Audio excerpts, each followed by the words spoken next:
Hey everybody, I hope you're having a wonderful day and don't mind me talking here for a little bit. There are a few things in this video I just really want to talk about, so I'm going to go ahead and do that. It's a longer one, so I'll still likely be adding music to the second half once I've said my piece. First of all, this is the start of a new series I want to do.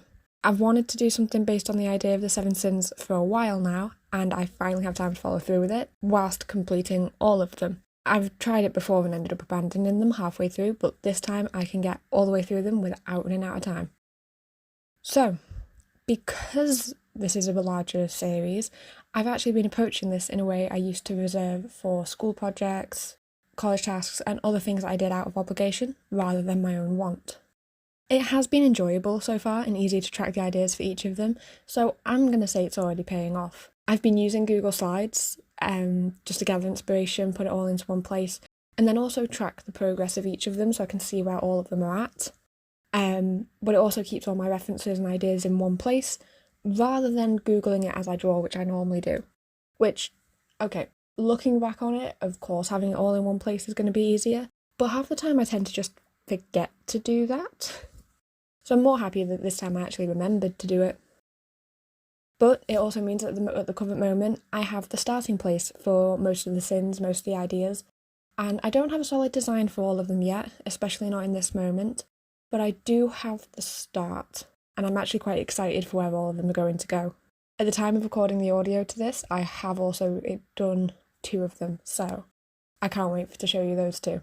Like, don't get me wrong, there's still 1 or 2 sins where I've got less ideas than others, but I have the starting point. Going a bit into the background for the ideas of this, I was actually talking to someone about it, and we were discussing the 7 sins and the corresponding virtues, possibly including ideas of drawing 2 characters that oppose each other to explore both sides of that coin. Delving into that, so I naturally began delving into it and exploring the idea, only to kind of decide that it wasn't something that really grabbed my attention. I do love exploring ideas of contrast and 2 ideas that are polar opposites to each other, but in this case it was something that to me could be explored in a different sense rather than sticking strictly to the religious contexts, and rather look at it from a slightly different point of view. So I'm not ruling out the idea though. My intent for this series is to complete the 7 sins as people know them, then move into what I'll be calling the opposing vices. I'm gonna be explaining this a few times, so please bear with me. This is where we get into a bit of rambling, a bit of a history lesson, a bit of philosophy, I don't really know what to call it. But Aristotle's virtue ethics proposes the idea of the golden mean. Virtue ethics isn't a perfect theory, I doubt any model of morality is without its flaws, but he focused on developing a moral character and acting morally more than narrowing it down to individual cases and actions. This is all background for what he called the golden mean, by the way. It's how he suggested people work out what is moral and finding their virtues. This ties into the 7 sins, as the 7 sins come across as very extremes of certain character traits, and the virtues, by opposition, from my research, seem to be their counter. But I think it's more fun for me to explore 2 sides of the extreme and then the middle. The important factor here is that you suggested a virtue is something that lies between the 2 opposing vices, one of excess and one of deficiency. The staple example often given is courage. It's the virtue between cowardice and recklessness. It focuses more on the scale between the 2 vices and how too much or too little of something can cause damage in their own ways, therefore either way infecting the moral character of a person.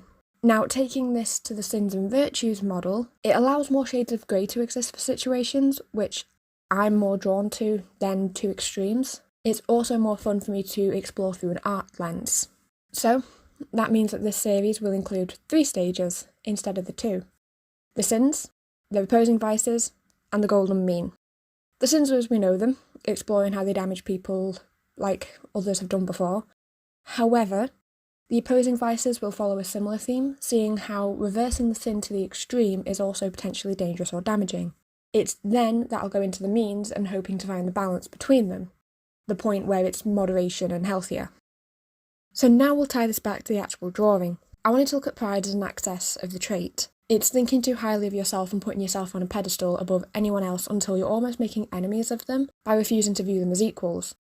It's key to note that yes, I will be calling them the seven sins, as that's how they're better known, but I'm personally not religious, so won't be looking at them from that sort of lens. More that pride here is lacking a sense of grounding where a person believes the world revolves around them. I've commonly seen this as people forgetting that those around them have their own lives and are the narrator of their own story that is equally as complicated as their own. Now, as a kid, I never liked the saying that everyone is the protagonist, only because in most forms of media we see the protagonist is greater than their peers as they're the focus of the story.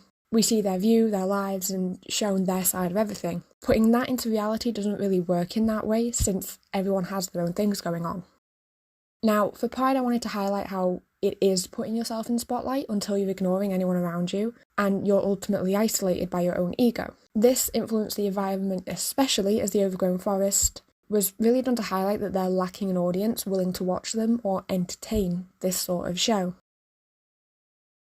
Originally, I toyed with the idea of them surrounded by mirrors, as that's their only audience, yet I did decide to break the mirrors as I was drawing them, since the audience isn't really the point of pride.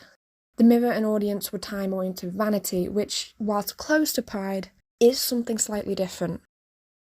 Pride is self-contained to a degree. It's lacking that awareness for those in your life and insisting you must be greater than everyone else. So then I originally planned to make them less human, taking away the recognisable feature we associate to ourselves with the face and hair especially. I also wanted to add an element of peacock feathers since they're commonly tied to this sin or right of access, and both later got changed. You'll notice that I do draw it, and I felt that I liked it until a point of rendering where I left it for the evening and woke up in the morning, where I wanted the vices to be more recognisable as people to some degree, morph them in subtle ways. For pride, this was making them taller, even if under a skirt, and distorting part of their arms and hands.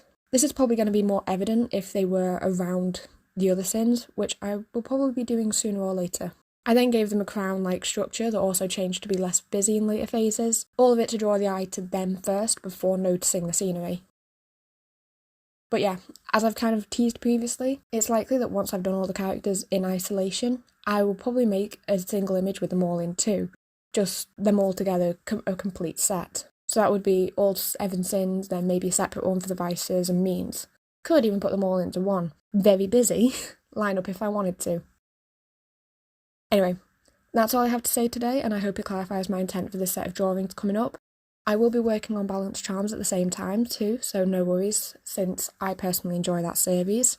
The next sin to look out for will be Wrath, and I have some really fun ideas with them. It's a bit of a spoiler, but Wrath has to be the sin that interests me the most if I had to pick. Being said, have a wonderful day, and I hope to see you next time.